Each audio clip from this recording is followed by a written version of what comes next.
We've been talking about Manchester United, much to Carl Robinson's delight here this morning. Brilliant. Scouser Carl Robinson. Do you raise an eyebrow when you hear United fans still wanting to protest about the Glazers, which is their right? But does it surprise you, Carl, going into another season? Yes and no. I know I'm sat on the fence a little bit there. Football fans have got their own right to have an opinion on their football club. They are. That should never ever change. But equally, the ownership who put millions and millions of pounds and their billions of somebody else's money in your eyes, mate. They have the right to make the decisions of how the football club's run. They've not put millions and millions of pounds on money. I only said that to wind you up. You can draw that. You can draw parallels, though, Carl. Can you not? You mentioned in the break. Look at, how do you fancy being a Charlton fan?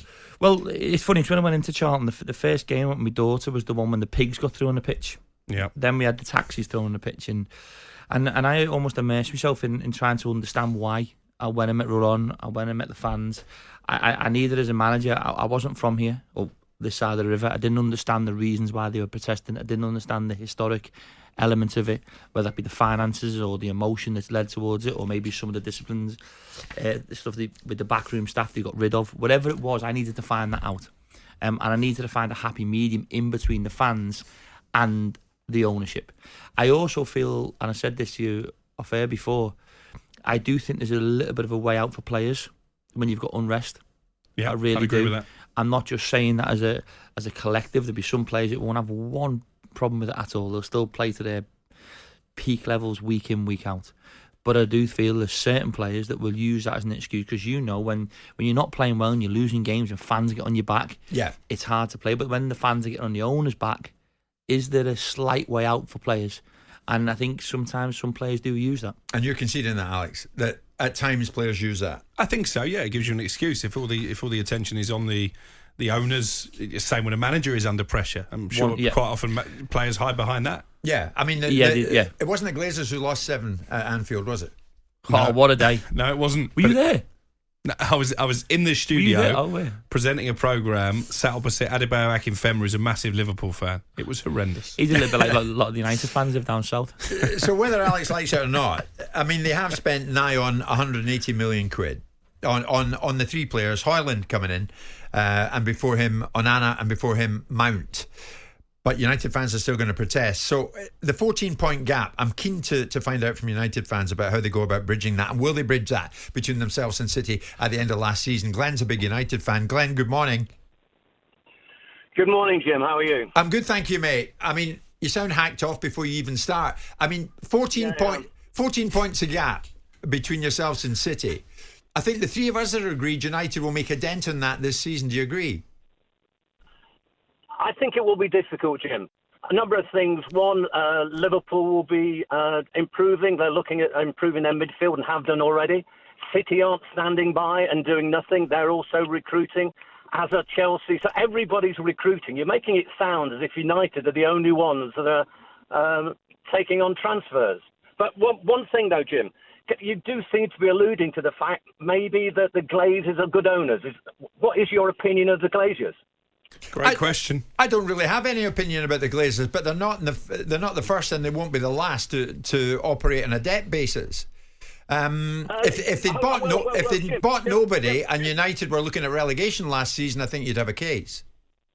So, sorry, Jim. So you seem to think, maybe from what you're saying, that accruing a debt of $1 billion, taking dividends and selling shares into their pockets for approximately $1 billion, to letting an iconic stadium go to rack and ruin, to not be supporters of Man United. They only turn up at various things just to show their face. They're not supporters. They don't care about the supporters. But meanwhile, while they're using their greed and avarice to wait for all of us to see what's happening, there's hundreds of employees at Old Trafford and with the United that they're playing with their jobs, all of which seem, and they don't care. They don't know whether if the Qataris come in, they all get sacked. They don't know. We don't suppose they would, but we don't know, and neither do you. But you seem to be indicating they've only put in 200 million of their original purchase of their own money. Everything else they've just taken from United. Meanwhile, they've sucked the blood out of the club. and let it go to rack and ruin, and yet they still want $6 billion. And you think that's a good owner? But I'm not saying I think they're a good owner. Far from it. I didn't say that at all. It's their prerogative to run the club in whichever way they think fit.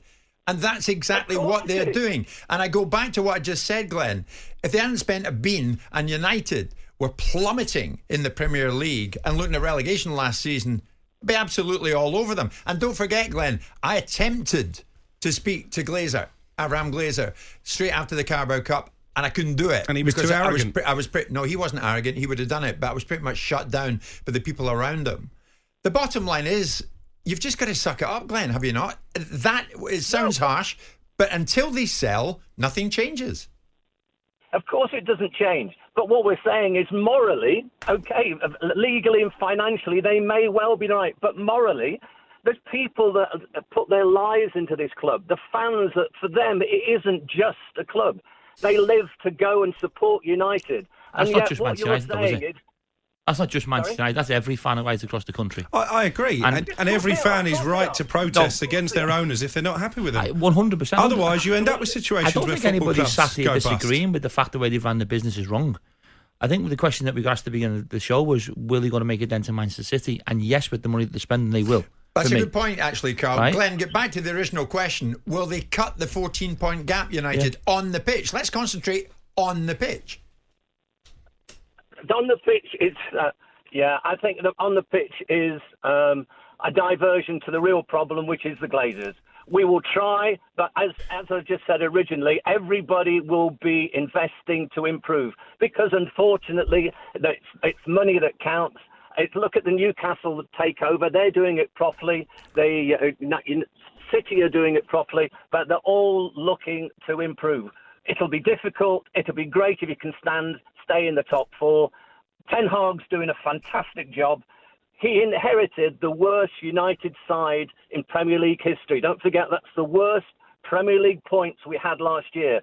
So suddenly, to believe that a man just spending a few million, or 100 million, should I say, can get it right overnight. To get third, to get Carabao Cup, he did very well, but everybody won't be standing still. So to get top four will be good, and we'll be trying very hard. Glenn, thanks very much. Alex, take us into the break. Well, it's interesting you used the word diversion there. I was at Old Trafford as a fan, by the way, because the message is coming in saying how much money does Crookie spend supporting Manchester United. Enough is the answer, Jacob, the Brentford fan. I was sat in the stand that night, and they introduced Casemiro before the Liverpool game on the pitch. And I was speaking to Gary Neville beforehand at Hotel Football, and actually he was doing a Q&A, and he described the Casemiro signing as a Boris Johnson tactic. Basically, they wanted to unveil Casemiro before the Liverpool game, biggest game of the season, to quell the protests that were taking place outside. I felt sorry for Casemiro. Good old steady Eddie, still there, Casemiro. The entitlement of United fans is unbelievable. That's not me saying that. That's one of the message senders this morning. They think they have a God-given right to win the Premier League. I wouldn't say that, but certainly at the end of the day, the team surely at this particular time, with the clock ticking the transfer window, has got to be the focus because they're not going to sell this week. Jim White and Simon Jordan. Monday to Friday mornings from 10 on AM, on DAB, via the talkSPORT app and on your smart speaker. talkSPORT.